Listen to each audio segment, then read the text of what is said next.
നമസ്കാരം. Myself doctor Divya C Senan, assistant professor of education, university of Kerala. So ഇന്ന് നമ്മൾ എത്തിക്കൽ റിസർച്ചിനെ കുറിച്ച് അല്ലെങ്കിൽ റിസർച്ച് എത്തിക്സിനെ കുറിച്ച് കുറച്ച് കാര്യങ്ങൾ പറയാം എന്നാണ് വിചാരിക്കുന്നത്. ബേസിക്കലി ആ ഒരു പർട്ടിക്കുലർ ഏരിയ ഞാൻ തിരഞ്ഞെടുക്കാൻ കാര്യം, ഇപ്പോൾ ആഫ്റ്റർ മൈ റിസർച്ച് അല്ലെങ്കിൽ after my PhD in university of Kerala, I got a chance to do my postdoctoral researches in United States of America under Raman Fellowship as well as again under Fulbright Fellowship. അപ്പോൾ ഞാൻ എൻ്റെ അനുഭവത്തിൽ നിന്നും മനസ്സിലാക്കിയെടുത്ത അല്ലെങ്കിൽ ഞാൻ ചെയ്തിരുന്ന കുറേ തെറ്റുകളുണ്ട് റിസർച്ചിൽ, അറിയാതെയോ അറിഞ്ഞോ ചെയ്ത തെറ്റുകളെ പിന്നെയാണ് എനിക്ക് പലപ്പോഴും ആഫ്റ്റർ മൈ റിസർച്ച് അല്ലെങ്കിൽ PhD കഴിഞ്ഞും PhD ചെയ്തുകൊണ്ടിരിക്കുമ്പോഴും പോസ്റ്റ് ഡോക്ടറൽ ചെയ്യുമ്പോഴുമാണ് ഞാൻ പല കാര്യങ്ങളും എൻ്റെ അനുഭവത്തിൽ നിന്ന് മനസ്സിലാക്കിയത്. അപ്പോൾ അത്തരം തെറ്റുകൾ എനിക്ക് വന്ന തെറ്റുകൾ ഇനി എൻ്റെ അടുത്ത തലമുറയ്ക്ക് അല്ലെങ്കിൽ എൻ്റെ കുട്ടികൾക്ക് അത് ആവർത്തിക്കരുത് എന്നുള്ളത് കൊണ്ടാണ് പലപ്പോഴും ഞാൻ ഈ എത്തിക്കൽ റിസർച്ചിനെ കുറിച്ച് വേദികൾ കിട്ടുമ്പോഴൊക്കെ ഇതിനെക്കുറിച്ച് പറയാറുണ്ട്. അപ്പോൾ എങ്ങനെ നമുക്ക് റിസർച്ച് വളരെ എത്തിക്കലായിട്ട് ചെയ്യാം, അതിനെക്കുറിച്ചാണ് നമുക്കിന്ന് അറിയാൻ ശ്രമിക്കുന്നത്.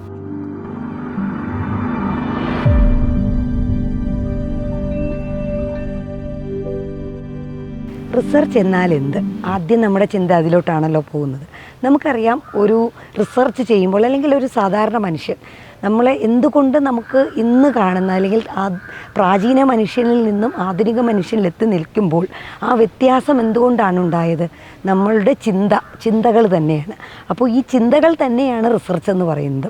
Research always starts with a question mark എന്ന ഒരു ക്വസ്റ്റ്യൻ മാർക്കിലൂടെ ആയിരിക്കും എപ്പോഴും റിസർച്ച്. നമ്മുടെ ഉള്ളിലുണ്ടാകുന്ന ചോദ്യങ്ങൾ, ആ ചോദ്യങ്ങൾക്ക് വേണ്ടി നമ്മൾ അതിൻ്റെ ഉത്തരങ്ങൾ കണ്ടുപിടിക്കാനുള്ളൊരു പ്രയാണം, അത് തന്നെയാണ് റിസർച്ച് പ്രോസസ്സ്. അപ്പോൾ അത് സയൻറ്റിഫിക്കായിട്ട് നമ്മൾ ചെയ്യുമ്പോഴാണ് അതിനെ നമ്മൾ സയൻറ്റിഫിക് റിസർച്ച് എന്ന് പറയുന്നത്.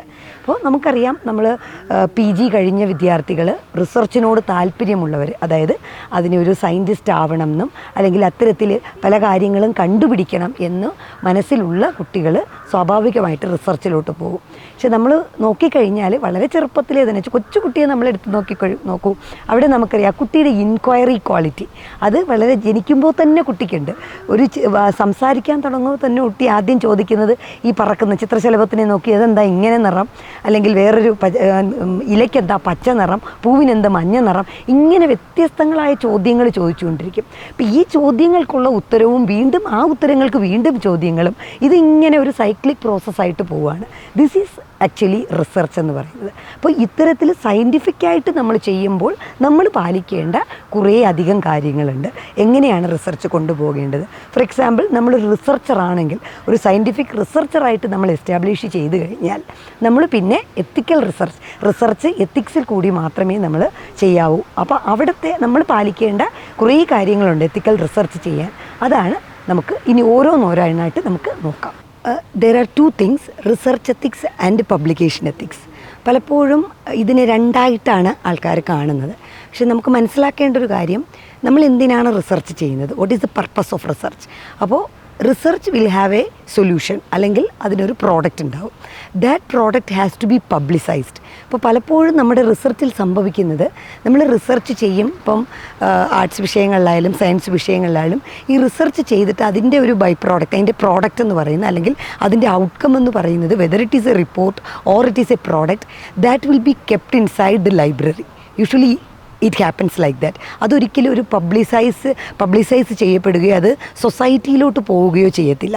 അപ്പോൾ അത് പലപ്പോഴും നമ്മുടെ റിസർച്ചിൻ്റെ ഒരു ലിമിറ്റേഷനാണ്. ഇപ്പോൾ റിസർച്ച് ശരിക്കും പറഞ്ഞാൽ the outcome of the research should be publicised, അല്ലെങ്കിൽ ഇറ്റ് ഷുഡ് ബി ഇൻ്റഗ്രേറ്റഡ്, അല്ലെങ്കിൽ it should come to the സൊസൈറ്റിയിലെ സാധാരണക്കാരുടെ ഇടയിലോട്ട് കടന്നു ചെല്ലേണ്ട ഒരു കാര്യമാണ് പലപ്പോഴും നമ്മൾ ഉണ്ടാക്കുന്ന അല്ലെങ്കിൽ അതിൻ്റെ പ്രോഡക്റ്റ് എന്ന് പറയുന്നത്. ഫോർ എക്സാമ്പിൾ, കോവിഡ് വന്ന സമയത്ത് the researchers were trying to bring in vaccine for the covid. അപ്പോൾ ആ വാക്സിൻ എന്ന് പറയുന്നത് നമ്മുടെ സാധാരണക്കാരിൽ എത്തേണ്ട കാര്യമാണ്. അപ്പോൾ അത്തരത്തിൽ റിസർച്ചുകളെ നമ്മൾ പബ്ലിസൈസ് ചെയ്യണം. അപ്പോൾ അതുകൊണ്ട് തന്നെ പബ്ലിക്കേഷൻ എത്തിക്സും റിസർച്ച് എത്തിക്സും നമ്മൾ ചേർത്ത് തന്നെയാണ് വായിക്കേണ്ടത്. പലപ്പോഴും പറയും, ആ റിസർച്ച് കഴിഞ്ഞിട്ട് പബ്ലിക്കേഷന് പോകുമ്പോൾ പോരെ നമ്മൾ പബ്ലിക്കേഷൻ എത്തിക്സ് വായിച്ചാൽ പോരെ, അപ്പോഴല്ലേ നമ്മൾ എങ്ങനെ പബ്ലിഷ് ചെയ്യണം എന്നൊക്കെ ചിന്തിക്കേണ്ടത്. പക്ഷേ അങ്ങനെയല്ല. നമ്മൾ റിസർച്ചിന് ഒരുങ്ങുമ്പോൾ തന്നെ തന്നെ we should have well aware about the various ethics which has to be followed while doing research as well as while going to publish research. So when we do research or when we talk about ethical research, there are lots of contexts which has to be followed while doing research. അതുപോലെ തന്നെ there are lot of misconducts which has to be avoided while doing research. അപ്പോൾ ഇത്തരത്തിൽ നമ്മൾ പാലിക്കേണ്ട ചില മര്യാദകൾ ഉണ്ട്, അതുപോലെ തന്നെ മാറ്റി നിർത്തേണ്ട കാര്യങ്ങളുണ്ട്. only if you എന്താ പറയുക do all these, അല്ലെങ്കിൽ only if you carry out these type of conducts and avoid these type of misconducts, then only you will be able to publish your product or your work in a reputed journals. So it is very important that അതുകൊണ്ടാണ് പറഞ്ഞത് while doing research we should be able to understand what are the contexts and misconducts. So അത് അല്ലെങ്കിൽ എന്താ സംഭവിക്കുകയെന്ന് വെച്ചാൽ once we have completed our research we wanted to publish it. So the outcome we want to publish it. When we go for publishing, അപ്പോൾ മാത്രമായിരിക്കും നമ്മൾ മനസ്സിലാക്കുക നമ്മൾ ചെയ്ത പല കാര്യങ്ങളിലും എന്താണ് എത്തിക്കൽ എറേഴ്സ് ഉണ്ടെന്നുള്ളത്. So if there are ethical errors in our practice of research, what happens, we will not be able to publish our result. നല്ല ജേർണൽസിൽ നമുക്കിത് പബ്ലിഷ് ചെയ്യാൻ പറ്റില്ല. So at that time we will not be able to come back. തിരിച്ചൊരു ഇത് പോക്ക് നടക്കുന്നതല്ല. So അവിടെ വെച്ചിട്ടാണ് നമ്മൾ മനസ്സിലാക്കുന്നത് what we have done will not be able to get publicised, rather it will be in the library എന്നുള്ളത്. അതുകൊണ്ട് തന്നെയാണ് ഞാൻ പറയുന്നത് പബ്ലിക്കേഷൻ റിസർച്ചിനെയും എന്താ പറയുക റിസർച്ച് എത്തിക്സിനെയും ഒരുമിച്ച് കണ്ടുകൊണ്ട് വെൽ ഇൻ അഡ്വാൻസ് നിങ്ങൾ റിസർച്ച് തുടങ്ങുവാണെങ്കിൽ, റിസർച്ച് ചെയ്യാൻ താല്പര്യമുള്ള കുട്ടികളും അതുപോലെ തന്നെ റിസർച്ച് ചെയ്തുകൊണ്ടിരിക്കുന്നവരും you have to read what are the contexts and what are the misconducts while we have to practice while doing our research as well as while publishing our result. So now let's discuss what are the contexts of research. While practicing research, what are the contexts we have to follow? The first one is you might have heard about COPE, that is Committee on Publication Ethics. So Committee on Publication Ethics, it is an international forum actually, international forum of editors as well as publishers, authors. അപ്പോൾ this particular forum will decide what are the ethics which has to be followed while doing research. For example, നിങ്ങളിപ്പോൾ ഏതെങ്കിലും Scopus indexed journals എടുത്ത് നോക്കിക്കഴിഞ്ഞാൽ you could find this particular word COPE, guidelines given by COPE എന്ന് പറഞ്ഞ് അവരുണ്ടാവും. Because this is the agency which give you the code of conduct as well as the best practices guidelines for doing research. എങ്ങനെയൊക്കെയാണ് research ചെയ്യേണ്ടതെന്നും ഏതൊക്കെ കാര്യങ്ങൾ നമ്മൾ അറിഞ്ഞിരിക്കണമെന്നും publish ചെയ്യാൻ പോകുമ്പോൾ what are the things you have to do. പബ്ലിഷേഴ്സിൻ്റെ അടുത്താണെങ്കിൽ റിവ്യൂവേഴ്സിന് ചെയ്യേണ്ട കാര്യങ്ങൾ, അതുപോലെ ഒരു ഓതർ ചെയ്യേണ്ട കാര്യങ്ങൾ, as well as an editor what all things he has to follow. All these things are well written by the Committee on Publication Ethics. So those journals which follow these guidelines come under COPE പറയുന്ന ഈ guidelines follow ചെയ്യുന്നവരാണ് നമ്മൾ the so called Scopus Indexed journals എന്നൊക്കെ നമ്മൾ പറയുന്നത്. Because all these guidelines are being followed by these type of journals. So the first conduct is നമ്മൾ ആദ്യം മനസ്സിലാക്കേണ്ടത് ഈ കമ്മിറ്റി ഓൺ പബ്ലിക്കേഷൻ എത്തിക്സ് അവർ പറയുന്ന ഗൈഡ് ലൈൻസിനെ കുറിച്ച് മനസ്സിലാക്കിയിരിക്കണം. ഒരു റിസർച്ചറായി തുടങ്ങുകയാണെങ്കിൽ the first and the foremost thing is to read the guidelines prepared by Committee on Publication Ethics. The second one is the Institutional Review Board. അപ്പോൾ അതിനെക്കുറിച്ച് പറയുന്നതിന് മുമ്പായിട്ട് ഞാൻ ശരിക്കും അതുമായിട്ട് ചേർന്ന് നിൽക്കുന്നൊരു എൻ്റെ ജീവിതത്തിൽ തന്നെ ഉണ്ടായ ഒരു കഥ പറയാം. When I was working as a postdoctoral researcher in Alabama, University of Alabama in USA, actually I got a chance to work with a professor in Bahrdar University in Ethiopia. So sir അവിടെ work ചെയ്യുന്നതാണ് എത്യോപ്യയിലെ Bahir Dar യൂണിവേഴ്സിറ്റിയിൽ. So I was working on a particular area called energy literacy. So ഞാൻ when we discussed each other regarding energy literacy, he was also interested in that area. And അപ്പോൾ അദ്ദേഹം പറഞ്ഞു being two countries, അതായത് Ethiopia എന്ന് പറയുന്ന കൺട്രിയും ഇന്ത്യയും നോക്കിക്കഴിഞ്ഞാൽ more or less same energy പോളിസീസൊക്കെ ഉള്ള ഒരു രണ്ട് ഡെവലപ്പിംഗ് നേഷൻസാണ്. അതുകൊണ്ട് തന്നെ വി ക്യാൻ ഡു സം എന്താ പറയുക കൊളാബറേറ്റീവ് റിസർച്ച്. ഈ രണ്ട് വ്യത്യസ്തമായ രാജ്യങ്ങളിലെയും എനർജി ലിറ്ററസി, യൂത്തിൻ്റെ ഇടയിലുള്ള എനർജി ലിറ്ററസിയെക്കുറിച്ചൊരു പഠനം നടത്താം എന്ന് നമ്മൾ തീരുമാനിച്ചു.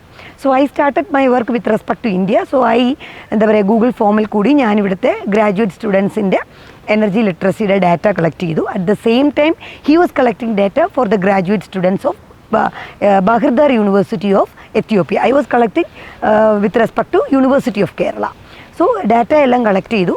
ഡാറ്റ കളക്ട് ചെയ്തതിന് ശേഷം ഞാനത് അനലൈസ് ചെയ്തു. So I was very happy because I do have 2 sets of data with me. So എനിക്ക് ഒത്തിരി പേപ്പർ പബ്ലിക്കേഷൻസ് ഉണ്ടാക്കാം because it is A collaborative study. അപ്പോൾ എന്നാൽ വളരെ സന്തോഷമായിരുന്നു. I started working on it and we developed 2 papers. ഒന്ന് ബഹർദാർ യൂണിവേഴ്സിറ്റിയെക്കുറിച്ചും ഒന്ന് university of കേരളയിൽ അല്ലെങ്കിൽ ഈ കേരളത്തിലെ യുവതയുടെ ഇടയിലുള്ള എനർജി ലിറ്ററസിയെക്കുറിച്ചുമുള്ള ഒരു സ്റ്റഡി ഞാൻ പ്രിപ്പയർ ചെയ്തു. ആൻഡ് ആഫ്റ്റർ പ്രിപ്പറേഷൻ സ്വാഭാവികമായിട്ട് നമ്മുടെ കൾമിനേഷൻ ആയി കഴിഞ്ഞാൽ I send it for publication. അപ്പോൾ പബ്ലിക്കേഷൻ 2 ജേണലിലോട്ട് കൊടുത്തു. അപ്പോൾ അറിയാലോ, നീണ്ട കാത്തിരിപ്പ്. ഒരു 4-5 മാസം കഴിഞ്ഞപ്പോൾ എഡിറ്ററുടെ ലെറ്റർ വന്നു, yes your publications R accepted. 2 വന്നു എനിക്ക്. അപ്പോൾ അതിനകത്ത് ബഹർദാർ യൂണിവേഴ്സിറ്റിയുടെ പേപ്പർ അയച്ചതിനകത്തുനിന്ന് വന്നപ്പോൾ ദേ ആർ അക്സെപ്റ്റഡ്. പക്ഷേ 2 ഓരോ ക്വസ്റ്റ്യൻ ഉണ്ടായിരുന്നു. ഇൻസ്റ്റിറ്റ്യൂഷണൽ റിവ്യൂ ബോർഡിൻ്റെ ലെറ്റർ വേണം എന്ന് പറഞ്ഞു. IRBയുടെ ലെറ്റർ, അത് കൺസെൻറ്റ് അവരുടെ ലെറ്റർ ഒന്ന് കാണിക്കണം എന്ന് പറഞ്ഞു. അപ്പോൾ ഞാൻ actually though I have completed my PhD and doing my post doc, I wasn't aware of what is IRB. ഞാൻ അതുവരെ എനിക്ക് ഇൻസ്റ്റിറ്റ്യൂഷണൽ റിവ്യൂ ബോർഡ് എന്താണെന്നറിയില്ല. So I started checking, browse ചെയ്തു. ഞാൻ നോക്കി IRB. ഞാൻ എന്നിട്ട് നേരെ ബഹർദാർ യൂണിവേഴ്സിറ്റിയിലെ എൻ്റെ പ്രൊഫസറെ, മീൻസ് എൻ്റെ കൊളീഗിനെ വിളിച്ചു. I asked him, do you have an IRB report? അപ്പോൾ പുള്ളി പറഞ്ഞു, യെസ് ഡൂസ് ഐ ഹാവ്. ഞാൻ ഉടനെ തന്നെ ഞാൻ മെയിൽ ചെയ്യാം മാഡം എന്ന് പറഞ്ഞു. So he mailed me the IRB report and I was able to mail it back to the editor and എന്താ പറയുക, അത് അവിടെ വെച്ച് തീർന്നു. പക്ഷേ വെൻ ദ അതർ പേഴ്സൺ എൻ്റെ ഈ കേരള യൂണിവേഴ്സിറ്റിയുമായിട്ട് ബന്ധപ്പെട്ടുള്ള സ്റ്റഡിയുടെ IRB റിപ്പോർട്ട് ചോദിക്കുമ്പോൾ I was not able to produce an IRB because I didn't have one with me. ഈ ഇൻസ്റ്റിറ്റ്യൂഷണൽ റിവ്യൂ ബോർഡ് എന്ന് പറയുന്നത് എന്താണെന്നോ അതിനൊരു ഡോക്യുമെൻ്റ് ഉണ്ടെന്നോ എനിക്ക് വലിയ ഗ്രാഹ്യമില്ല. I haven't done that. So what happened, still that paper I am unable to publish because unless I submit my IRB report my paper will not get published. So that is the importance of IRB. So now let us look what IRB is. IRB is institutional review board. ഏതൊരു university ആയാലും ഏതൊരു research institution ആയാലും that institution should have an institutional review board. That institutional review board may be 8 to 10 members അല്ലെങ്കിൽ 10 to 12 members which may include experts in that particular area. So they will sit together and they will analyze each research proposal. ഓരോ research proposal അവർ analyse ചെയ്തിട്ട് they will find its feasibility. ഇത് feasible ആണോ, ഈ study ചെയ്യാൻ പറ്റുന്നതാണോ, അതിനെക്കുറിച്ചെല്ലാം നോക്കിയിട്ട് if it is feasible they will give the consent. If it is not feasible but can be made into feasible form if some additions are required, അങ്ങനെയാണെങ്കിൽ അവർ പറയും ഇത് കൊണ്ടുപോയിട്ട് ഒന്നുകൂടെ റിവ്യൂ ചെയ്ത് കൊണ്ടുവരാൻ പറയും. അതൊരിക്കലും എടുക്കാൻ പറ്റാത്തതാണെങ്കിൽ അവർ കംപ്ലീറ്റ് അപ്പോഴേ തന്നെ ഡിനൈ ചെയ്യും. അപ്പോൾ ഈ IRB റിപ്പോർട്ട് ഇങ്ങനെ നമ്മളൊരു സ്റ്റഡി ആദ്യം കൊടുത്ത് ഇത് ഫീസിബിൾ ആണെന്നും പല കാര്യങ്ങളുണ്ടല്ലോ അതിനകത്ത്. ചിലപ്പോൾ feasibility with respect to national എന്താ പറയുക, നമ്മുടെ നാഷണൽ ഇതുമായിട്ട് എഗൻസ്റ്റ് ആയിട്ട് നിൽക്കുന്ന സ്റ്റഡീസ് ഉണ്ടാവും. അത്തരത്തിലുള്ളതൊന്നും പലപ്പോഴും നമുക്ക് അംഗീകരിക്കാൻ പറ്റില്ല. അപ്പോൾ അത്തരത്തിൽ നോക്കി അവർ കൺസെൻറ്റ് തരുന്നതിനെയാണ് ഇൻസ്റ്റിറ്റ്യൂഷണൽ റിവ്യൂ ബോർഡ് എന്ന് പറയുന്നത്. Actually, every university and every research institution should have a board where all the researchers have to propose their research. ഇപ്പോൾ നിങ്ങൾ ആലോചിക്കുന്നുണ്ടാവും, റിസർച്ച് ആലോചിക്കുന്നുണ്ടാവും, റിസർച്ചേഴ്സ് ഞങ്ങൾ ഈ IRB ഒന്നും മേടിച്ചിട്ടില്ലല്ലോ ടീച്ചറെ എന്നിപ്പോൾ ചിന്തിക്കുന്നുണ്ടാവും. നിങ്ങളെ സംബന്ധിച്ച് ഒരു ഡോക്ടറൽ ഫെലോയെ സംബന്ധിച്ച് ഇതൊരു പ്രശ്നമല്ല. Because whenever you start your research you do have doctoral committee, you do have review, 2-3 റിവ്യൂവും പ്രീ സബ്മിഷൻ കമ്മിറ്റിയൊക്കെ ഉള്ളതാണ്. So all these documents act as your review boards. അപ്പോൾ അതിനെയാണ് നമ്മൾ റിവ്യൂ ബോർഡ്സ് എന്ന് പറയുന്നത്. സപ്പോസ് ഇപ്പോൾ എന്നെയൊക്കെ സംബന്ധിച്ച് ഞാനൊരു as a faculty if I go for a research project, ഒരു പ്രോജക്റ്റ് ചെയ്യാൻ തുടങ്ങുന്നതിന് മുമ്പ് it is very important that I have to take the consent from the institutional review board. അപ്പോൾ that is very very important. അപ്പോൾ നിങ്ങൾക്ക് ഇപ്പോൾ പബ്ലിക്കേഷന് പോകുമ്പോൾ if the editor is asking you about the IRB report, പേടിക്കേ വേണ്ട. You will be having with you the doctor committee report അല്ലെങ്കിൽ നിങ്ങളുടെ റിവ്യൂ റിപ്പോർട്ടുണ്ട്. You can submit that report that will cater to the need for an IRB report. So institutional review board is one of the most important conduct which has to be followed while doing your research. Then next conduct എന്ന് പറയുന്നത് human and animal rights. നമുക്കറിയാം human being അല്ലെങ്കിൽ അനിമൽസിനെ വെച്ച് അല്ലെങ്കിൽ specimen ആക്കിക്കൊണ്ട് അല്ലെങ്കിൽ population ആക്കിക്കൊണ്ട് research ചെയ്യുമ്പോൾ നമ്മൾ പാലിക്കേണ്ട ചില കാര്യങ്ങളുണ്ട്. പലപ്പോഴും ഇപ്പോൾ ബേസിക്കലി ഞാനൊരു എഡ്യൂക്കേഷൻ ഫാക്കൽറ്റിയാണ്. നമ്മുടെ എഡ്യൂക്കേഷനിലെന്ന് പറയുമ്പോൾ നമ്മൾ മിക്കവാറും കുട്ടികൾ, അത് സ്കൂൾ കുട്ടികളാവാം, അതുപോലെ തന്നെ ഹയർ എഡ്യൂക്കേഷനിലെ കുട്ടികളാവാം. അപ്പോൾ അങ്ങനെയുള്ള കുട്ടികളിലായിരിക്കും പലപ്പോഴും നമ്മുടെ റിസർച്ചുകൾ നടക്കുക. അപ്പോൾ അത്തരത്തിൽ ഹ്യൂമൻ ബീയിങ്ങിലോ അതുപോലെ തന്നെ അനിമൽസിലോ റിസർച്ച് ചെയ്യുമ്പോൾ there are certain code of conduct which we have to follow. ശരിക്കും പറഞ്ഞാൽ UN പറയുന്ന ഹെൽസിങ്കി ഡിക്ലറേഷനിൽ പറയുന്ന കുറച്ച് കാര്യങ്ങളുണ്ട്, അത് നമ്മൾ ഫോളോ ചെയ്തിരിക്കണം. അപ്പോൾ ആദ്യം പലപ്പോഴും നമ്മൾ ഒരു സ്റ്റഡി എല്ലാം കംപ്ലീറ്റ് ചെയ്ത്, സെയിം സിറ്റുവേഷൻ എനിക്ക് ഉണ്ടായിട്ടുണ്ട്. ഞാൻ ചെയ്തിരിക്കുന്നത് യൂത്തിൻ്റെ ഇടയിലാണ്. അതുകൊണ്ട് തന്നെ ഈ സ്റ്റഡി കംപ്ലീറ്റ് ആയിട്ട് നമ്മൾ പബ്ലിഷ് ചെയ്യാൻ പോകുമ്പോൾ they will ask me, since your population is human being അല്ലെങ്കിൽ സ്റ്റുഡൻസ് ആയതുകൊണ്ട് we need the approval from human റൈറ്റ്സിൻ്റെ അപ്രൂവൽ വേണം എന്ന് പറയും.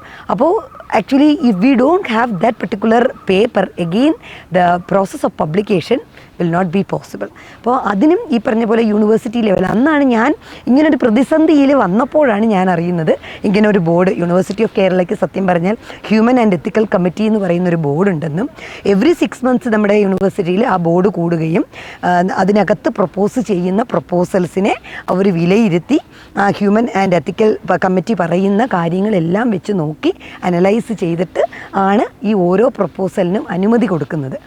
അപ്പോൾ ആസ് എ റിസർച്ചർ എനിക്കതിനെക്കുറിച്ചൊരു ധാരണയില്ലായിരുന്നു. അപ്പോൾ അങ്ങനെ ഒരു പ്രതിസന്ധി വന്നപ്പോൾ അല്ലെങ്കിൽ എനിക്ക് തിരിച്ചടി വന്നപ്പോൾ മാത്രമാണ് എനിക്കത് മനസ്സിലായത്. അപ്പോൾ ശരിക്കും പറഞ്ഞാൽ this particular thing has to be taken care of while doing research. If your population or if your specimen is something related to human or എന്താ പറയുക അനിമൽ എന്നുള്ളതാണെങ്കിൽ please do take care that these type of human and animal ethical കമ്മിറ്റിയുടെ അവർക്ക് proposal വെച്ച് അവരുടെ അനുമതി നേടിയിട്ട് വേണം നിങ്ങൾ റിസർച്ച് തുടങ്ങാൻ. അല്ലെങ്കിൽ when you go for publication that will be A tedious process, അല്ലെങ്കിൽ അതൊരിക്കലും പബ്ലിഷ് ചെയ്യത്തില്ല. That is very important. നിങ്ങൾക്ക് അറിയാമല്ലോ, ഇപ്പോൾ നമുക്ക് അനിമൽസിനോ അല്ലെങ്കിൽ അത്തരത്തിൽ ഒരു കുട്ടികളെ വെച്ചൊക്കെ എടുക്കുമ്പോൾ ഉണ്ടല്ലോ, ഇപ്പം US പോയപ്പോൾ ഞാൻ മനസ്സിലാക്കിയൊരു കാര്യമുണ്ട്. നമ്മുടെ നാട്ടിൽ ഇന്ത്യയിൽ ഞാൻ റിസർച്ച് ചെയ്യുമ്പോൾ സ്കൂളിൽ ഡയറക്റ്റ് പോയിട്ട് നമുക്ക് കുട്ടികളുടെ കയ്യിൽ നിന്ന് ഡാറ്റ കളക്ട് ചെയ്യാമായിരുന്നു. But when I went to US actually എനിക്കറിയില്ലായിരുന്നു. After finishing my work I thought of implementing it in schools. അപ്പോഴാണ് എനിക്കൊരു കാര്യം മനസ്സിലായത്, 17 വയസ്സിൽ താഴെയുള്ള കുട്ടികളെടുത്ത് നേരിട്ട് നമുക്ക് ഡേറ്റ കളക്ട് ചെയ്യാൻ പറ്റില്ല. We need the consent from their parents. പേരൻസിൻ്റെ കൺസെൻറ്റിൽ കൂടി മാത്രമേ നമുക്ക് ചെയ്യാൻ പറ്റൂ. അപ്പോൾ അത്രമാത്രം ഇമ്പോർട്ടൻ്റ് ആണ് ഈ പറഞ്ഞ ഹ്യൂമൻ ആൻഡ് എത്തിക്കൽ പ്രോട്ടോകോൾസ് എന്ന് പറയുന്നത്. സോ വെരി അതിനെക്കുറിച്ച് നന്നായിട്ട് ഹെൽസിങ്കി ഡിക്ലറേഷനെ കുറിച്ച് നന്നായിട്ട് വായിക്കുകയും ഇത്തരത്തിലുള്ള ഒരു കമ്മിറ്റി നിങ്ങളുടെ ഇൻസ്റ്റിറ്റ്യൂഷനിലുണ്ടെങ്കിൽ ആ കമ്മിറ്റിയിൽ പ്രപ്പോസൽ കൊടുത്ത് അതിൽ നിന്ന് അനുമതി മേടിച്ചിട്ട് വേണം നിങ്ങൾ പ്രോജക്റ്റ് ആയാലും നിങ്ങളുടെ റിസർച്ച് ആയാലും മുന്നോട്ട് കൊണ്ടുപോകാൻ. When you review or when you read the articles, journal ആർട്ടിക്കിൾസിൽ നിങ്ങൾ വായിക്കുമ്പോൾ ഏറ്റവും അവസാനമായിട്ട് നിങ്ങൾ ഇങ്ങനെ കോൺഫ്ലിക്റ്റ് ഓഫ് ഇൻട്രസ്റ്റ് എന്നൊരു വേർഡ് നിങ്ങളൊരു പക്ഷേ ശ്രദ്ധിച്ചിട്ടുണ്ടാവും. എല്ലാ സ്കോപ്പസ് ഇൻഡെക്സ്ഡ് ജേണൽസിലെയും ആർട്ടിക്കിൾസിൽ ഇങ്ങനൊരു വേർഡ് ഉണ്ട്, conflict of interest. Otherwise if you have submitted your article to some editors they might ask you ഒന്ന് കോൺഫ്ലിക്റ്റ് ഓഫ് ഇൻട്രസ്റ്റ് നിങ്ങളതിനകത്ത് ചേർക്കണമെന്ന് പറയും. So have you ever thought what this conflict of interest is? അതിനെക്കുറിച്ച് നമുക്ക് നോക്കാം.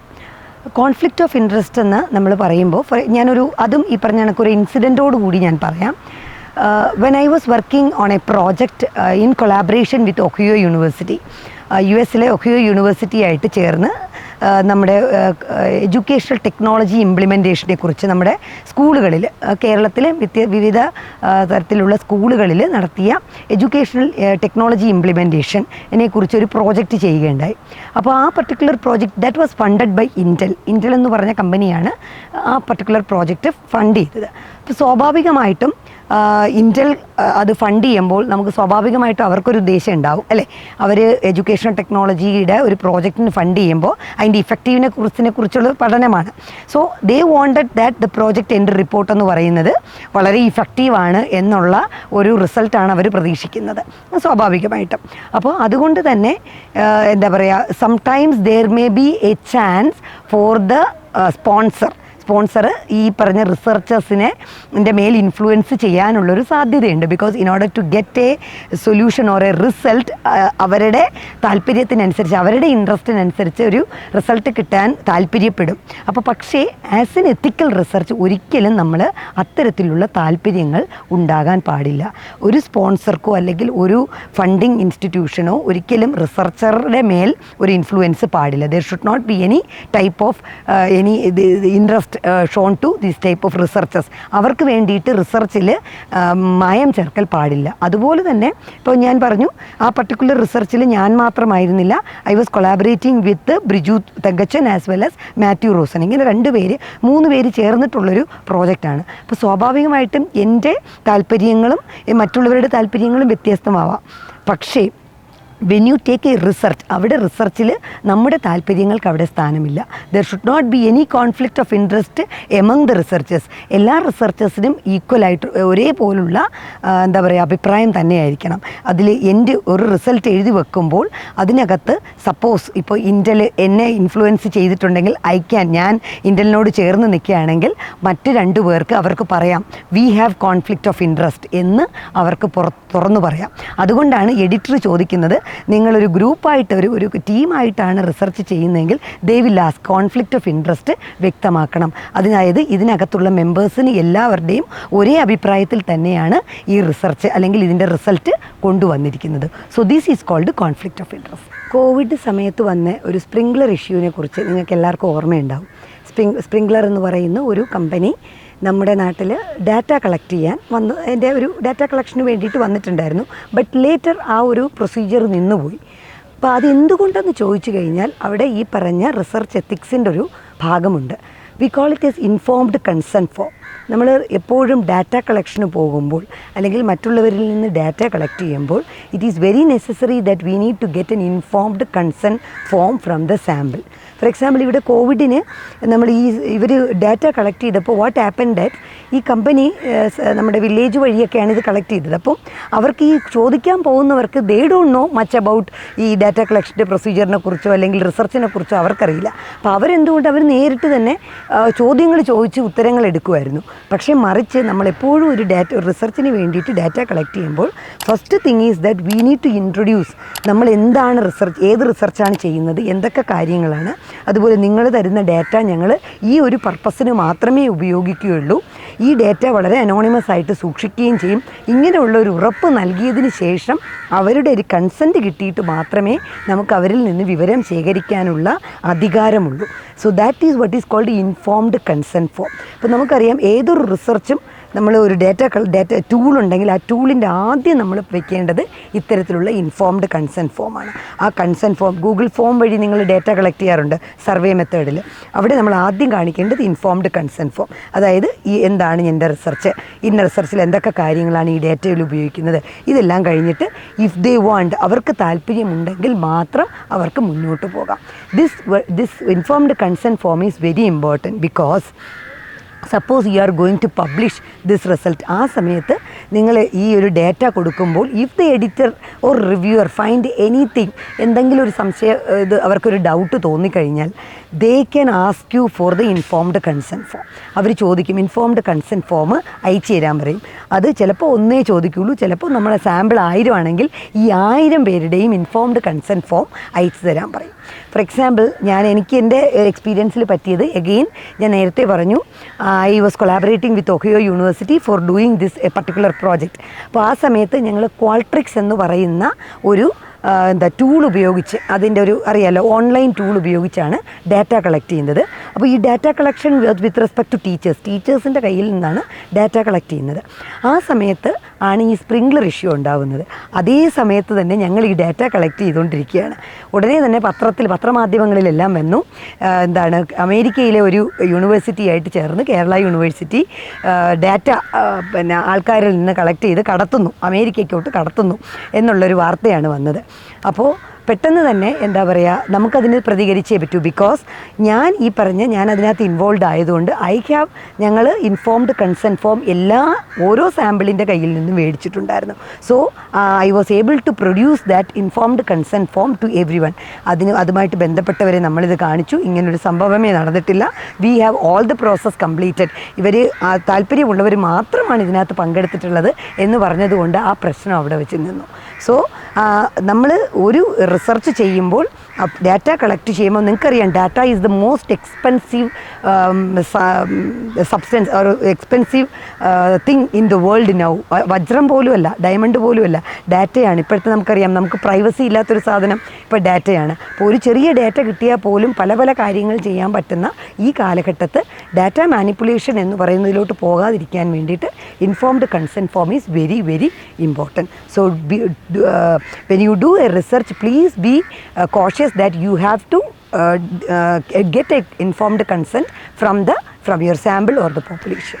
So the next one is availability of data and materials. നമ്മൾ collect ചെയ്ത data പലപ്പോഴും വാട്ട് ഹാപ്പൻസ് ഈസ് ദാറ്റ് നമ്മൾ ഡേറ്റ അനാലിസിസ് ഒക്കെ കഴിഞ്ഞ് നമ്മുടെ റിസർച്ചൊക്കെ കംപ്ലീറ്റ് ആകുമ്പോൾ നമ്മൾ ഈ ഡേറ്റ അങ്ങ് കളയും. ഒരിക്കലും അങ്ങനെ ചെയ്യരുത്. നമ്മളുടെ ഡേറ്റ ഇപ്പോൾ നിങ്ങൾക്ക് ഒരുപാട് ആമ്പിൾ ഓപ്പർച്യൂണിറ്റീസ് ഉണ്ട്. You can put it in the ക്ലൗഡിൽ. ഇപ്പോൾ അതുമല്ല, ഇപ്പോഴത്തെ നമ്മുടെ സ്കോപ്പസ് ഇൻഡെക്സ് ജേർണൽസ് എല്ലാം തന്നെ അവർ ആവശ്യപ്പെടുന്നുണ്ട് the entire raw data has to be uploaded to the journal എന്ന് പറയുന്നുണ്ട്. Because at any time of your publication process any reviewer or the editor can ask you for the raw data ചോദിക്കാം. അതിലും ഈ പറഞ്ഞതുപോലെ എൻ്റെ അനുഭവത്തിൽ നിന്നൊരു കാര്യം പറഞ്ഞു കഴിഞ്ഞാൽ, ഞാൻ ആദ്യമായിട്ട് പോസ്റ്റ് ഡോക്ക് ചെയ്യാൻ US പോകുമ്പോൾ just after finishing my PhD I went for post doc. അപ്പോൾ അവിടെ ചെല്ലുമ്പോൾ ഐ ഹാപ്പൻ ടു ഒരു സെമിനാർ പ്രസൻറ്റേഷന് പോയി. And at that time I get in to connected with one of the dean of physics in Alabama university.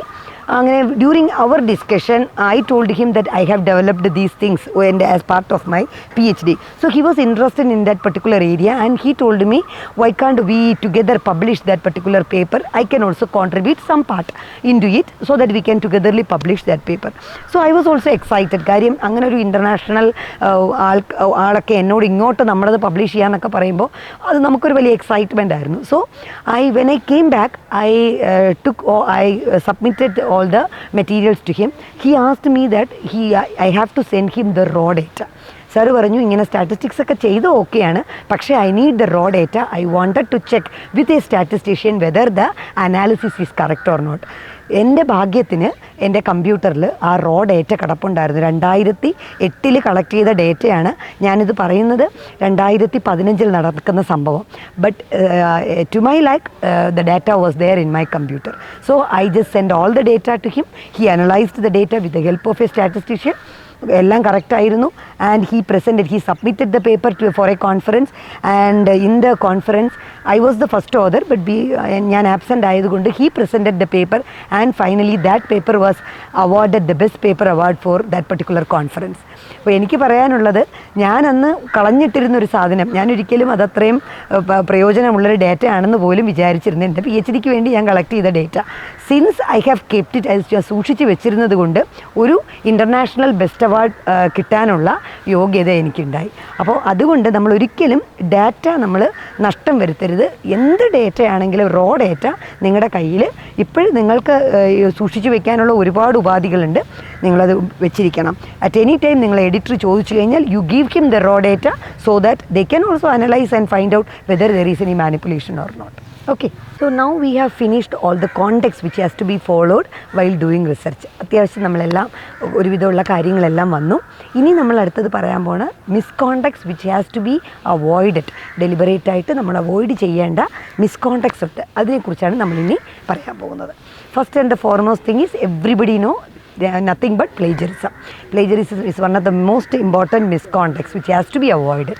നമുക്കറിയാം, plagiarism എന്ന് പറഞ്ഞാൽ എന്താണ്?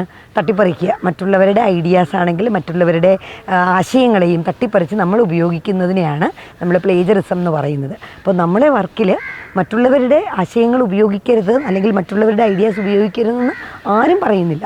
V have to use the ideas or we have to use the words or we have to use the concepts or definitions being put forward by some other researchers, but we have to acknowledge dum.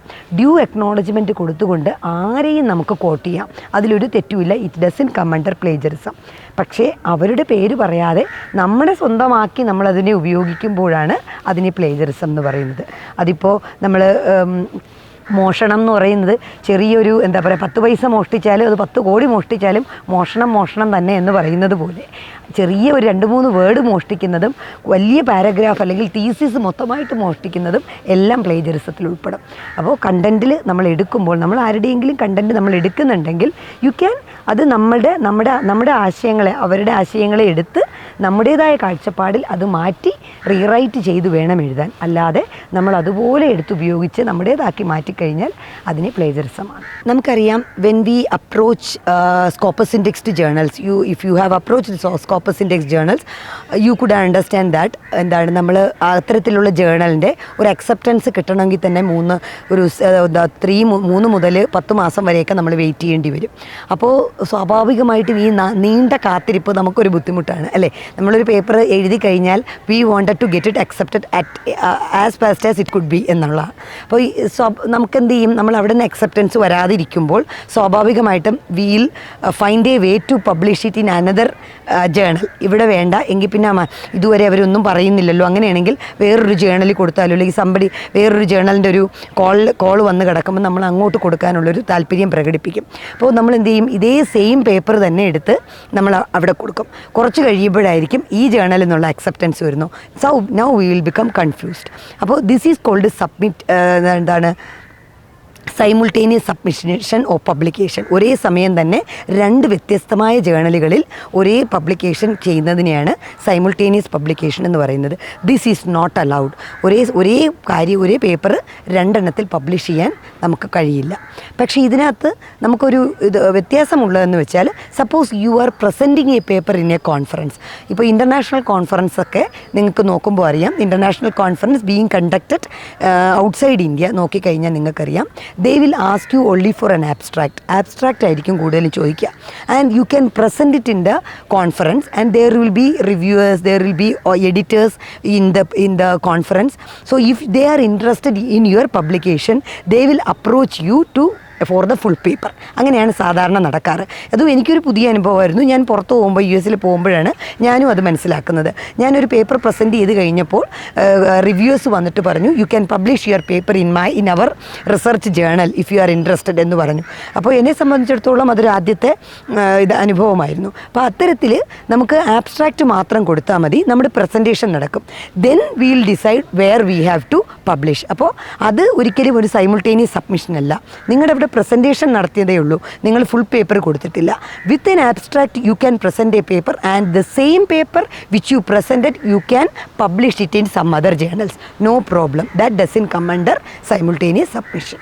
The next misconduct is what is called as duplicate publication. As the name suggests, ആ പേരിൽ നിന്ന് തന്നെ മനസ്സിലായി കാണും, duplicate publication, duplicating the same thing in 2 different journals. നമ്മളൊരു publication നമ്മൾ വെച്ചു. For example, നമ്മളിപ്പോൾ PhD ഒക്കെ കഴിയുമ്പോൾ we have a thesis with us. സ്വാഭാവികമായിട്ടും ഇനി അടുത്തത് പബ്ലിക്കേഷൻസ് ആണല്ലോ. അപ്പോൾ നമ്മൾ എന്ത് ചെയ്യും, നമ്മൾ ഒരേ തീസിസിൽ നിന്ന് തന്നെ പല പേപ്പർ ഉണ്ടാക്കാൻ ശ്രമിക്കും. അപ്പോൾ ഒരു പേപ്പർ നമ്മൾ കൊടുത്തു, അതിൻ്റെ നമ്മൾ വിചാരിക്കും അടുത്ത ജേർണലിൽ കൊടുക്കുമ്പം ഇവിടെ നിന്ന് കുറച്ച് കണ്ടൻറ്റ് അതിൽ നിന്ന് എടുക്കാം, ഇതിൻ്റെ ഇൻട്രൊഡക്ഷനും അതിൻ്റെ കൺക്ലൂഷനും ഒക്കെ മാറ്റി ചേർത്ത് വെച്ചുകൊണ്ട് അടുത്തതിൽ കൊടുക്കാം എന്ന് വിചാരിക്കും. അപ്പോൾ ഇതുപോലെ കുറച്ച് ഹൈപ്പോത്തസോ അല്ലെങ്കിൽ ഒരേ ഹൈപ്പോത്തസ്, ഒരേ ഡേറ്റ അല്ലെങ്കിൽ ഒരേ കൺക്ലൂഷൻ ഡ്യൂപ്ലിക്കേറ്റ് ചെയ്ത് 2 വ്യത്യസ്തമായ ജേർണലിൽ പബ്ലിഷ് ചെയ്യുകയാണെങ്കിൽ that is a misconduct. that is called as duplicate publication. That is not allowed in publication. When we talk about duplicate publication, there is an exemption. That is when we conduct confirmatory study. For example, നമുക്കറിയാം, അതും ഞാൻ എൻ്റെ ഒരു എന്താ പറയുക അനുഭവത്തിൽ നിന്ന് പറയാം. അതായത് ഞാൻ as I told you earlier energy ലിറ്ററസിയുമായിട്ട് ബന്ധപ്പെട്ട് ഞാൻ റിസർച്ച് 2 വ്യത്യസ്ത സ്ഥലങ്ങളിൽ ചെയ്തു എന്ന് പറഞ്ഞു. ഒന്ന് ബാഹർദാർ യൂണിവേഴ്സിറ്റി എത്യോപ്യയിലും അതുപോലെ കേരള യൂണിവേഴ്സിറ്റി ഇന്ത്യയിലും ചെയ്തു എന്ന് പറഞ്ഞു. അപ്പോൾ സ്വാഭാവികമായിട്ട് നിങ്ങൾക്കൊരു സംശയം ഉണ്ടാവും, സെയിം ഒരേ റിസർച്ച് തന്നെയല്ലേ ടീച്ചർ 2 സ്ഥലത്ത് ചെയ്തത്, അത് ഡ്യൂപ്ലിക്കേറ്റ്, അപ്പോൾ ഞാൻ അങ്ങനെ ഒരു പബ്ലിക്കേഷൻ ചെയ്താൽ will it be A duplicate publication എന്നൊരു ചോദ്യം വരാം. പക്ഷേ ഇവിടെ വരുന്നത് ഞാൻ ഒരേ ഹൈപ്പോത്തസ് ആണ് യൂസ് ചെയ്തത്. രണ്ടും എൻ്റെ ഹൈപ്പോത്തസ് എനർജി ലിറ്ററസി യൂത്തിൻ്റെ ഇടയിൽ ഉണ്ടോ ഇല്ലയോ എന്ന് കണ്ടുപിടിക്കുകയാണ്. The hypothesis is the same, but the populationും സെയിം ആണ്, ബട്ട് ആ സാമ്പിൾ എന്ന് പറയുന്നത് ഇറ്റ് ഈസ് ഡിഫറെൻറ്റ്. ഒന്ന് ബാഹർദാർ യൂണിവേഴ്സിറ്റിയിലെ അവിടുത്തെ കുട്ടികളും ഒന്ന് കേരള യൂണിവേഴ്സിറ്റിയിലെ കുട്ടികളുമാണ്. അപ്പോൾ ഇത്തരത്തിൽ കൺഫർമേറ്ററി സ്റ്റഡി ചെയ്യുന്ന, അതായത് 2 വ്യത്യസ്ത സ്ഥലങ്ങളിൽ വെച്ച് പഠിക്കുന്നതും, അതുപോലെ തന്നെ നമുക്കറിയാം ഇപ്പോൾ വേരിയസ്, ഇപ്പോൾ സയൻസൊക്കെ ആണെങ്കിൽ ചില എക്സ്പെരിമെൻറ്റ്സ് നടത്തുമ്പോൾ നമ്മൾ സെയിം പ്രൊസീജിയർ തന്നെ പ്രഷറും ടെമ്പറേച്ചറും അല്ലെങ്കിൽ അതിന് വേണ്ടിയിട്ടുള്ള വേരിയബിൾസ് മാറ്റി ചെയ്യും. അപ്പോൾ അത്തരത്തിൽ നമ്മൾ വേരിയബിൾസ് മാറ്റി ചെയ്യുകയാണെങ്കിൽ, ഒരു കൺഫർമേറ്ററി സ്റ്റഡി പോലെ ചെയ്യുകയാണെങ്കിലും that particular studies doesn't come under the duplicate publication. അത്തരത്തിൽ നമുക്ക് സ്റ്റഡി ആവാവുന്നതാണ്. അമേരിക്കയിൽ അല്ലെങ്കിൽ US നടന്ന ഒരു സ്റ്റഡിയെ നമുക്ക് ഇന്ത്യയിൽ കൊണ്ടുവന്ന് നമ്മൾ ചെയ്യാറുണ്ട്. ഇവിടെ നടത്തിയാൽ അല്ലെങ്കിൽ നമ്മുടെ ഇടയിൽ, ഇന്ത്യക്കാരുടെ ഇടയിൽ ഇത്തരത്തിലൊരു പഠനം നടത്തിയാൽ അതിൻ്റെ റിസൾട്ട് എന്തായിരിക്കും? അപ്പോൾ അതിനെ നമുക്കൊരിക്കലും ഒരു ഡ്യൂപ്ലിക്കേറ്റ് പബ്ലിക്കേഷനായിട്ട് കാണാൻ കഴിയില്ല. ഈ മിസ്കോണ്ടക്റ്റുകൾ നമ്മൾ സംസാരിക്കുമ്പോൾ അതിൽ ഏറ്റവും ഭയാനകം എന്ന് നമ്മൾ പറയുന്നത് ശരിക്കും data manipulation and research fraud എന്ന് പറയുന്ന മിസ്കോണ്ടക്റ്റാണ്. ആ പേര് കേൾക്കുമ്പോൾ തന്നെ അറിയാം, റിസർച്ച് ഫ്രോഡ് എന്നാണ് നമ്മൾ വിളിക്കുന്നത്. റിസർച്ച് ചെയ്യുമ്പോൾ അതിൻ്റെ ഒരു authenticity it depends upon the data, how data is collected. അതിൻ്റെ ആ ഡാറ്റയെ നമ്മൾ മാനിപ്പുലേറ്റ് ചെയ്ത് കഴിഞ്ഞാൽ നമ്മൾ എന്താണോ ഉദ്ദേശിക്കുന്നത്, ആ റിസർച്ചിൻ്റെ ഒരു ഔട്ട്കം എന്ന് പറയുന്നത് it will be totally different. അപ്പോൾ data manipulation is one of the most significant misconducts which is being carried out in the field of research. അപ്പോൾ അത്തരത്തിലുള്ള ഡാറ്റ മാനിപ്പുലേഷൻ ഒരിക്കലും ചെയ്യാൻ പാടില്ല. 2 തരം ഡാറ്റ മാനിപ്പുലേഷനാണ് പറയുന്നത്. ഒന്ന് falsification and other one is fabrication. നമുക്കറിയാം, നമ്മളുടെ ഡേറ്റ പലപ്പോഴും നമുക്ക് start with the hypothesis, right? അപ്പോൾ ഹൈപ്പോത്തസിസ് തുടങ്ങുമ്പോൾ നമ്മുടെ മനസ്സിലെപ്പോഴും നമ്മുടെ ഹൈപ്പോത്തസിനെ പ്രൂവ് ചെയ്യുന്ന തരത്തിൽ നമ്മുടെ റിസൾട്ട് എത്തണം എന്നായിരിക്കും. ഓൾവേസ് നമ്മൾ ഒരു ഡയറക്ഷണൽ ഹൈപ്പോത്തസ് ഒക്കെ എഴുതിയിട്ട് we want our hypothesis to be proved. അപ്പോൾ അങ്ങനെ വരുമ്പോൾ നമുക്കൊരു സ്വാഭാവികമായിട്ട് നമ്മുടെ ചിന്ത ഡാറ്റ അങ്ങനെ വരണം എന്നൊക്കെ ഉള്ളതാണ്. അങ്ങനെ ആയിരിക്കുമ്പോഴായിരിക്കും നമ്മുടെ ഡാറ്റയിൽ ചില ന്യൂമറിക്സ് മാറ്റിക്കഴിഞ്ഞാൽ നമുക്ക് കിട്ടേണ്ട രീതിയിൽ കിട്ടും എന്ന് മനസ്സിലാക്കുമ്പോൾ ചിലരെങ്കിലും എന്ത് ചെയ്യും, ഈ ഡാറ്റയെ ഒന്ന് മാനിപ്പുലേറ്റ് ചെയ്താലോ എന്ന് ശ്രമിക്കും.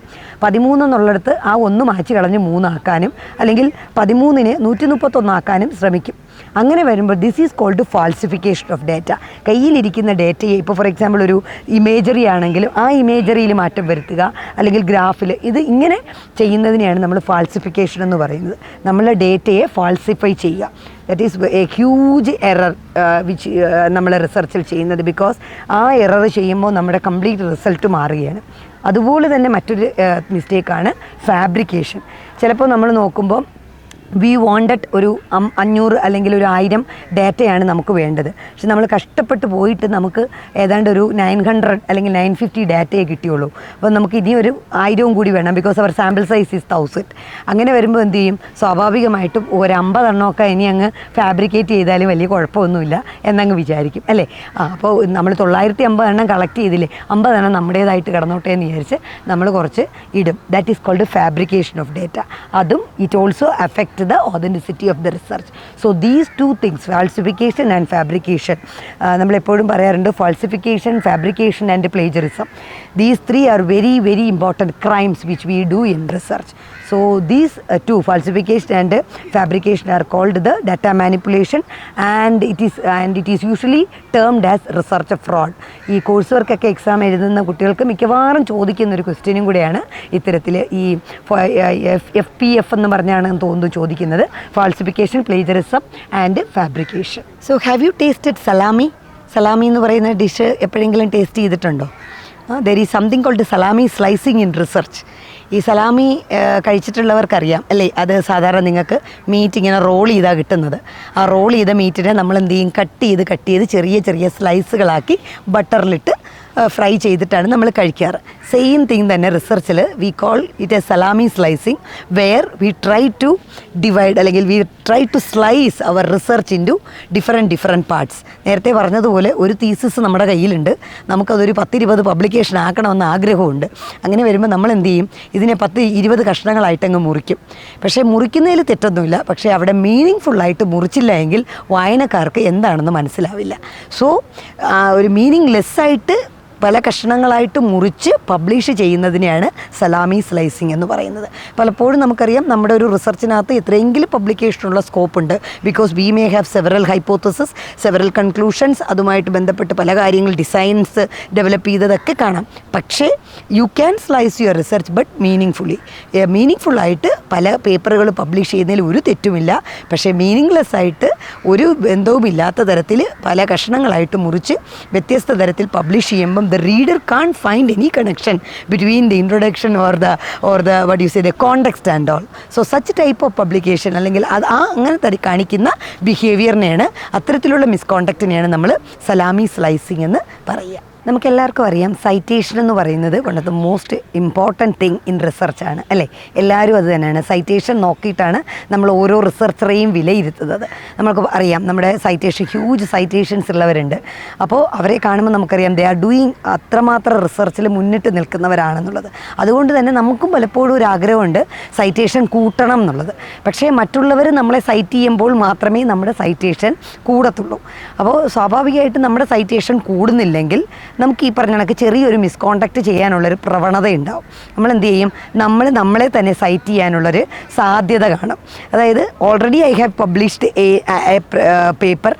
The second paper, when I go for publishing another paper, what I do is that I may cite my own name. എൻ്റെ പേര് തന്നെ നേരത്തെ പേപ്പർ ഇതിനകത്തോട്ട് സൈറ്റ് ചെയ്തിട്ട് ഞാൻ കാണിക്കും. അപ്പോൾ എന്ത് ചെയ്യും, എൻ്റെ സൈറ്റേഷൻ അവിടെ വന്നു.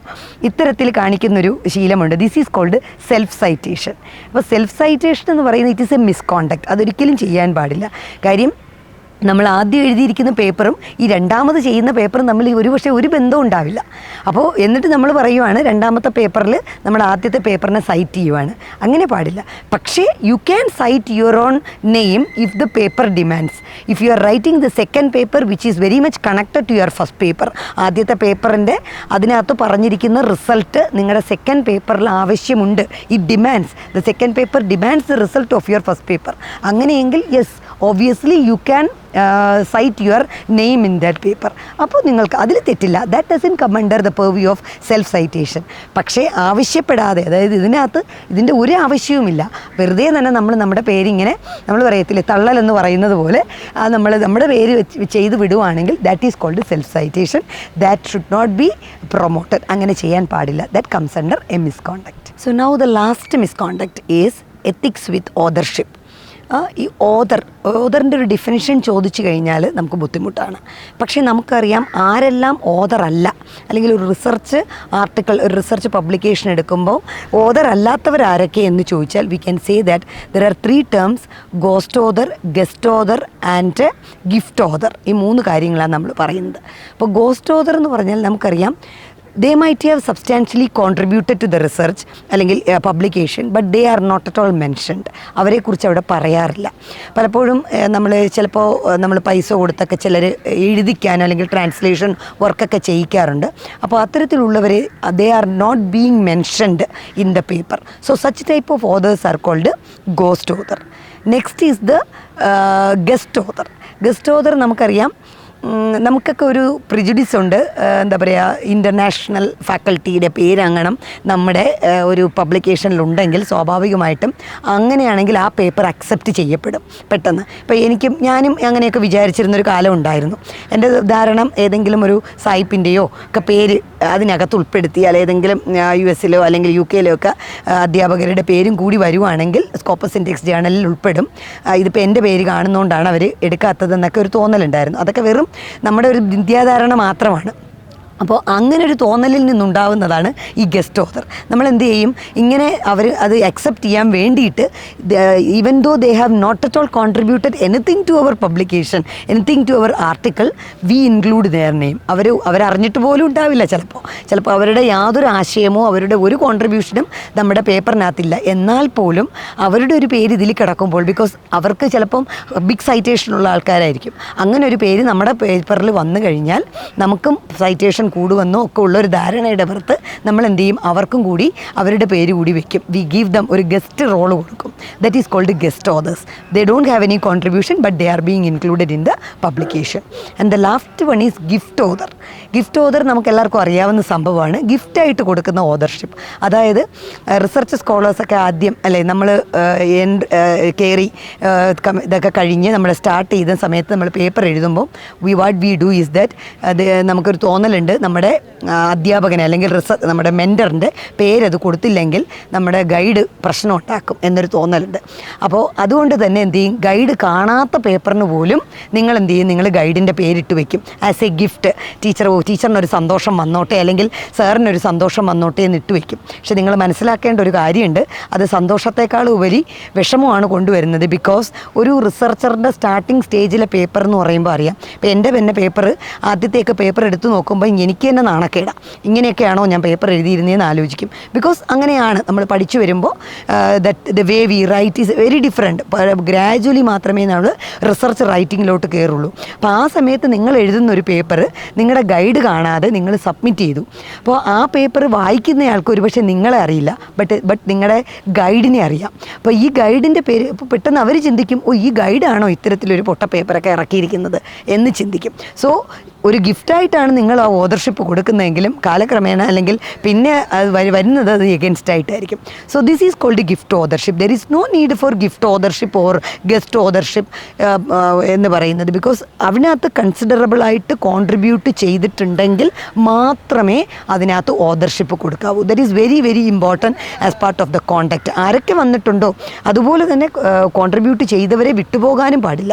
എത്ര കൂടിയാലും എത്ര നമ്പർ കൂടിയാലും അവർ ലാബ് വർക്കിലോ അല്ലെങ്കിൽ എന്തെങ്കിലും തരത്തിൽ നിങ്ങളെ അവർ അതിനകത്ത് ആ പേപ്പറുമായിട്ട് ബന്ധപ്പെട്ട് സഹായിച്ചിട്ടുണ്ടെങ്കിൽ you have to include them also as an author. Okay, so this is at another misconduct which usually we make out of unknowingly we make. അവസാനമായിട്ട് നമ്മളിപ്പോൾ കുറച്ച് മിസ്കോണ്ടക്ട്സിനെ കുറിച്ച് പറഞ്ഞു. സപ്പോസ് ഇങ്ങനെയുള്ള മിസ്കോണ്ടക്റ്റ് നമ്മൾ അറിയാതെ തെറ്റിയത് ആയിരിക്കാം, ഒരുപക്ഷെ ഡെലിബറേറ്റ്ലി ചെയ്തതായിരിക്കില്ല. Suppose they have found such misconducts while publish ചെയ്യുന്ന സമയത്ത് ഇത് മനസ്സിലാക്കുകയാണെങ്കിൽ ദി എഡിറ്റർ പറയും, എഡിറ്റർ വിൽ ഓതറിനോട് പറയും ഇങ്ങനെ ഒരു മിസ്കോണ്ടക്റ്റ് വന്നിട്ടുണ്ട്. സപ്പോസ് അവർ അനലൈസ് ചെയ്യുമ്പോൾ ഡാറ്റ അനാലിസിസിൻ്റെ സമയത്ത് അവർ മനസ്സിലാക്കി there was a manipulation of data എന്ന് if they found out they will let you know, നിങ്ങളെ അറിയിക്കും ഇങ്ങനൊരു ഇതുണ്ട്, നിങ്ങളുടെ പേപ്പർ റിജക്റ്റ് ചെയ്യുകയാണെന്ന് പറയുകയാണെങ്കിൽ യു ക്യാൻ ആസ് നമ്മൾ എന്ത് ചെയ്യാം, they can reject the paper. അവിടെ റിജക്റ്റ് ചെയ്യും. അങ്ങനെ വന്നു കഴിഞ്ഞാൽ തന്നെ ഇപ്പോൾ ഡാറ്റ മാനിപ്പുലേഷൻ പോലുള്ള സംഗതികളാണെങ്കിൽ they will inform the affiliating institute also. നിങ്ങൾ ഏത് ഇൻസ്റ്റിറ്റ്യൂഷനിലാണോ അഫിലിയേറ്റ് ചെയ്യപ്പെടുന്നിരിക്കുന്നത് അവിടെ നിങ്ങളെ ഇൻഫോം ചെയ്യും.